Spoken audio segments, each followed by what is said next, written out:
எல்லாருக்கும் வணக்கம். எல்லோரும் எப்படி இருக்கீங்க? இன்றைக்கி எங்கே போகிறோன்னு சொல்லிட்டு வாங்க இப்போ வீடியோக்குள்ளே போய் பார்க்கலாம். நம்ம வீட்டு பக்கத்தில் இருக்க மந்தக்காட்டுக்கு போகிறோம். எதுக்குன்னு பார்த்தீங்கன்னா காய்கறி பிடுங்க போகிறோம். ஆல்ரெடி காலையில் போய் பாட்டி எல்லா காயும் பிடிங்கிட்டு வந்துட்டாங்க. அதனால் அதில் வந்து நிறைய காய் பிடுங்காமல் விட்டுட்டாங்க. அதை போய் பிடுங்க போகிறோம். நம்ம வீட்டில் இருந்து பார்த்திங்கன்னா பச்சை பச்சேர்னு தான் இருக்கும்.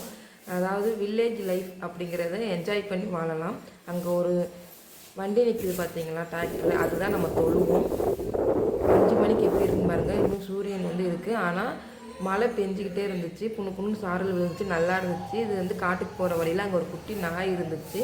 அதோட வந்து நம்ம பசங்க விளையாண்டுக்கிட்டு இருந்தாங்க. அது நம்ம கால் பின்னாடியே வருது அழகாக. பாப்பா வந்து அதை பார்த்து சிரிச்சுட்டே வந்ததுனால நாங்கள் பாப்பாவை கீழே இறக்கி விட்டோம், என்ன பண்ணுறாங்கன்னு பார்ப்போம்னு சொல்லிட்டு. அது கீழே வந்து பாப்பாவை காலை கடிக்க வருதுன்னு சொல்லிட்டு அவங்க பயந்துட்டு ஓடுறாங்க. எனக்கு தூக்குன்ட்டு ஓடிக்கிட்டு இருக்காங்க. இயற்கை விவசாயம் இங்கே பக்கத்து காடுங்கிறதுனால பெரும்பாலும் இங்கே வந்து பருத்தி தான் போட்டிருப்பாங்க. ஏன்னா பக்கத்துலேயே போய் எடுத்துகிட்டு வந்துடலாம் அப்படிங்கிறதுக்காக. இது பார்த்திங்கன்னா சூரியகாந்தி, நடுவில் வந்து சூரியகாந்தி, சோளம், கம்பு இந்த மாதிரியும் போட்டிருப்பாங்க. களை நிறைய இருக்குது, களை எடுக்காமல் வச்சுருக்காங்க.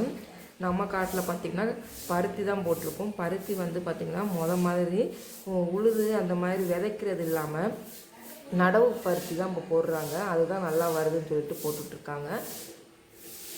இயற்கை விவசாயத்தில் இயற்கையான முறையில் காய்க்கக்கூடிய காய்கறியை பிடிங்கிட்டு வந்துட்டு சாப்பிட்றது உடம்புக்கு அவ்வளோ நல்லது, சத்து. இதே நம்ம வந்து டெல்லியில் டவுன் சைடெல்லாம் இருந்தோம்னா கடையில் வாங்கி தான் சாப்பிட்றோம். இந்த அளவுக்கு நமக்கு வந்து இயற்கையான இது வந்து சாப்பிட்டு கிடைக்கிற சத்து கிடைக்காது நமக்கு. நம்ம இங்கே இருக்கிறப்ப வந்து இதெல்லாமே என்ஜாய் பண்ணிக்கிறணும்.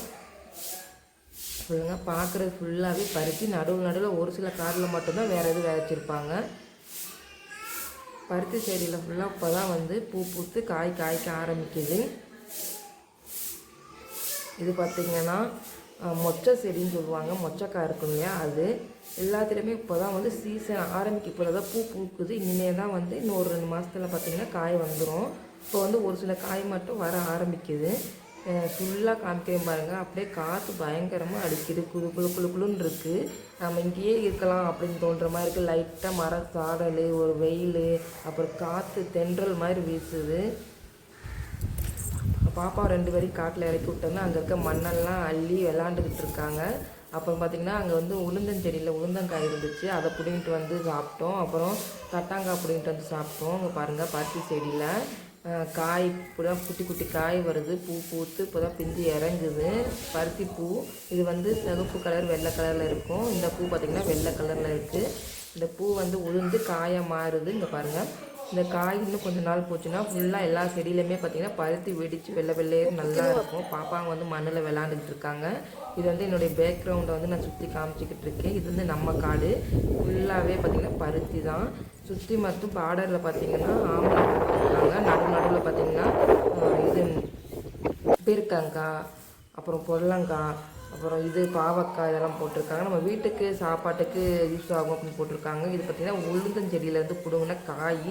இந்த உளுந்தங்காய் வந்து இன்னும் நல்லா கருப்பாக மாறும். அதிலேருந்து வந்து தட்டி எடுத்து அதை வந்து நம்ம உளுந்தாக யூஸ் பண்ணிக்கலாம். இது பார்த்திங்கன்னா தட்டாங்காய். பாப்பா பாருங்கள் எப்படி சாப்பிட்றாங்கன்னு. அப்படியே ஃப்ரெஷ்ஷாக செடியில் பிடுங்கி அப்படியே சாப்பிட்டா சூப்பராக இருக்கும். குழந்தைங்களுக்கு இது வந்து நல்லது, நமக்கும் நல்லது.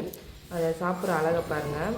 இது நம்ம கடையில் வாங்கினோம்னா அவங்க வந்து 6 மாத காய் இந்த மாதிரி மருந்து தெளித்து இந்த மாதிரி தான் தருவாங்க. நம்ம வந்து தெரியாது இயற்கையான முறையில் வருதான்னு சொல்லிட்டு. இது வந்து வானம் பார்த்த பூமி, மழை பெஞ்சால் மட்டும்தான் விவசாயம். அது வந்து ரொம்ப நல்லது. ஏன்னா அங்கே வந்து இயற்கையாக ரொம்ப வந்து சத்தான காயாக கிடைக்கும். நம்ம வந்து சொட்டு நீர் பாசனமோ இல்லை செயற்கை முறையில் இந்த தண்ணி தெளிச்சோ எதுவும் வரதில்லை. இப்போ வந்து பாவக்காய் செடி நடுவில் இருந்து நிறைய போட்டிருந்தாங்க. இப்போ வந்து இதில் வந்து பாவக்காய் காலையில் பிடிங்கிட்டாங்க. ஆனால் நிறைய இது வந்து பிடுங்காமல் வச்சுருந்தாங்க. அந்த மீதியை வந்து பிடுங்கிட்டு போகும்னு சொல்லிட்டு தான் வந்திருந்தோம். பாவக்காய் வந்து பிடிக்கிட்டாங்க. இப்போ பாருங்க பாவக்காய், பெரிய பாவக்காய், சின்ன பாவக்காய் எல்லாமே நிறைய வந்துருந்துச்சு. எவ்வளோ நிறைய இருக்குன்றாங்க. காலையில் ஆல்ரெடி இவ்வளோ அளவு பிடிங்கிட்டு வந்துருந்தாங்க. காமிச்சிருப்பேன் உங்களுக்கு போன வீடியோவும். அது பிடுங்கினது போகவும் இவ்வளவு இருந்திருக்கு. அவங்க வந்து சரியாக பிடுங்கல, அதனால் இவ்வளோ பாவக்காய் வந்து அங்கே இருந்திருக்கு. அதுக்கு அடுத்து பார்த்திங்கன்னா இது வந்து மொச்சக்காய் வந்து பூ பூக்குது, இன்னும் காய் வரல.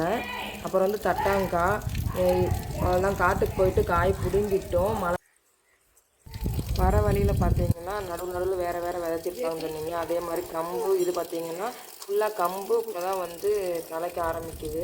இதுக்கு வந்து ஊடு பயிர் சுற்றி பார்த்திங்கன்னா எள்ளு செடி போட்டிருக்காங்க. இதெல்லாம் எள்ளு செடி.